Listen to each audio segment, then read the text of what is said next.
The cave's gaping entrance towered over George the Knight like Jack's beanstalk. George, a short knight, was covered from head to toe in iron armor. He blared his trumpet announcing that he was there with an urgent message, for George, by order of the king, had been sent to capture Fred the magical giant.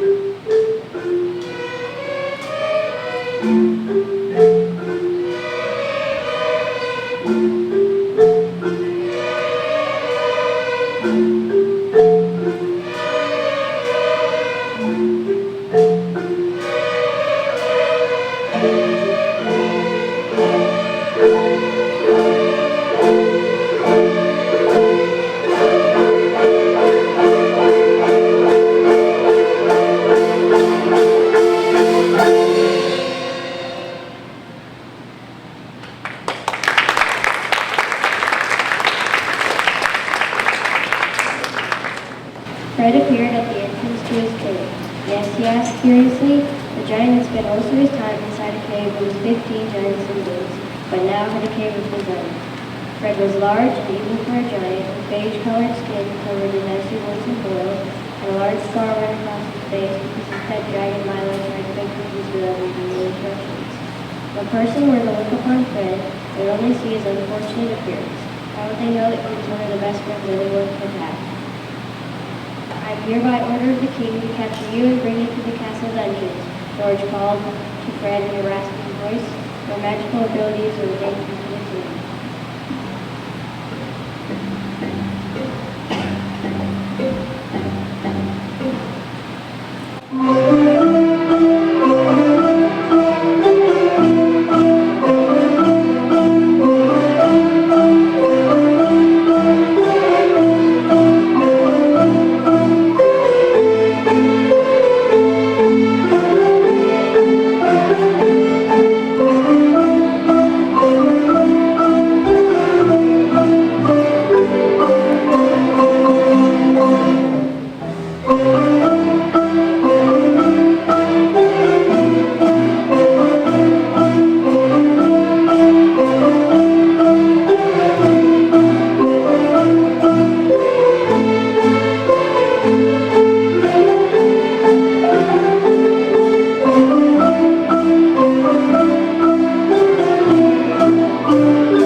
I'm a danger to the kingdom? Fred asked, feeling confused.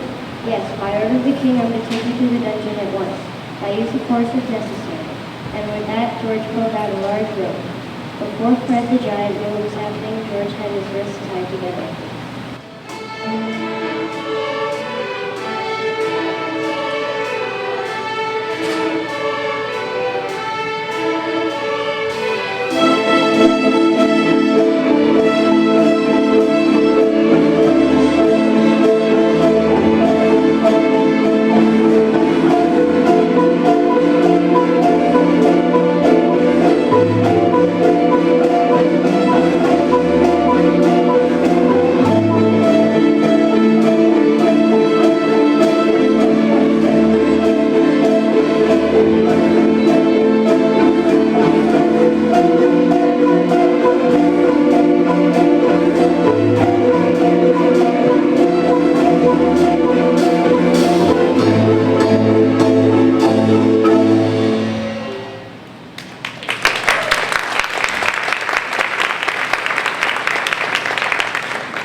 Milo the dragon, the claws knives and lips pulled back from the sharp teeth in the skewers, looked up behind Fred and his attacker. He breathed a blaze of red fire right at George. And shrieking, with his armor burning his skin, George ran from the cave before Milo could unleash another burst of fire. Milo tore at the rope with his claws to free his loving master. Milo was going to save the day, Fred explained, but I'm afraid he was going to take me away. And he hung his head and said, but I don't understand why. That night, Fred lay in his giant bed feeling very confused.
The next morning, George was hard at work laying the trap for Fred. If I can't take the giant by force, I will have to be sneaky, he said to himself, as he came across a large bear track in the country. Later that morning, Fred the giant went out for his walk, and George hid behind a nearby bush, waiting for Fred to walk over and spring the trap. The king would be so happy for him when he brought the giant to the castle. Fred grew closer. He stood right on the trap, and nothing happened. Fred kept on walking down the path. George scratched his bald head in confusion. Why hadn't his trap worked? As soon as Fred was out of sight, George went over and gently patted his foot across the spring of the trap. Snap! Crack! The trap had sprung to its position on the ground, squeezing George between his sharp teeth. Luckily, George's skinny legs were able to squeeze through the small gaps in the contraption as he removed the pieces of his harness. He hopped away in pain. Fred came across the injured knight as he was returning from his walk. "Do you want some help?" he asked, but George was too determined to get away. He paid no attention to the giant's kind offer. "Well, that's peculiar. You didn't seem to hear me," Fred said to Milo. Fred walked into the cave, hunched down to yell as Milo came running from outside. But suddenly, a pathetic trumpet squeaked outside Fred's cave. "Hello?" Fred asked, peeking his head out of the cave. George stood in front of the giant's house, but thumped, bruised, and bashed all over. "Are you okay?" Fred asked, shocked. "No, I'm not okay, and you and your dragon have caused me much trouble," said George. Fred thought about this and replied, "Did we really? Because you set the trap upon yourself, and Milo was only defending you while breathing fire, which would not have happened if you hadn't tied me up in the first place. But here, you look for it. Please go inside. I can help."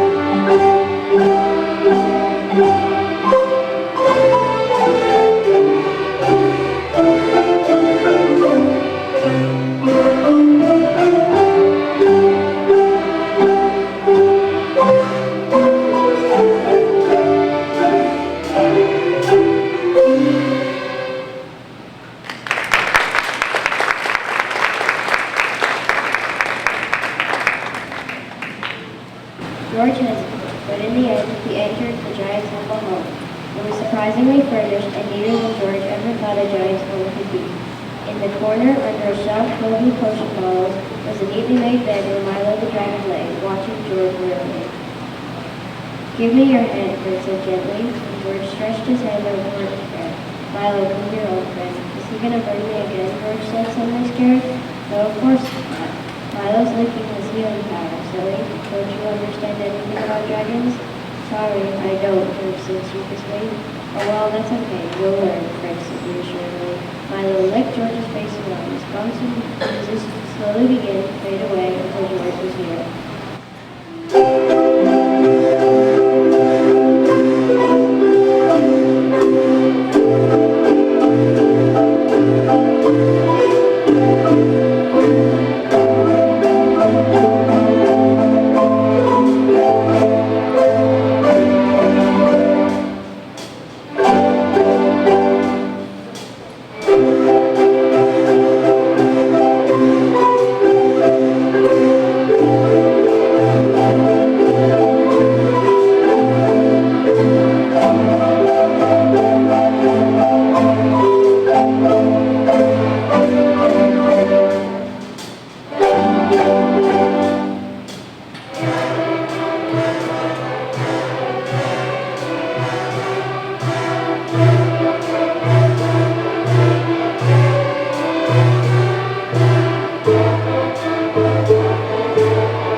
Thank you, George said. You've helped me even after I threatened you.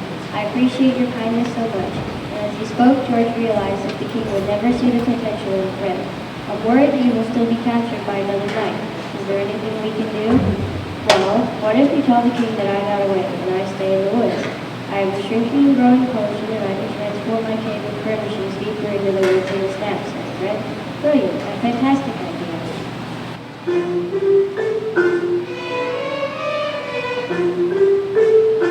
And the plan was soon carried out. Fred and Milo moved their home to a cozy spot deep within the forest where no armor-covered knights could ever disturb them again. George and I returned to the castle, and when the king spoke harshly to him for failing his quest, George reminded him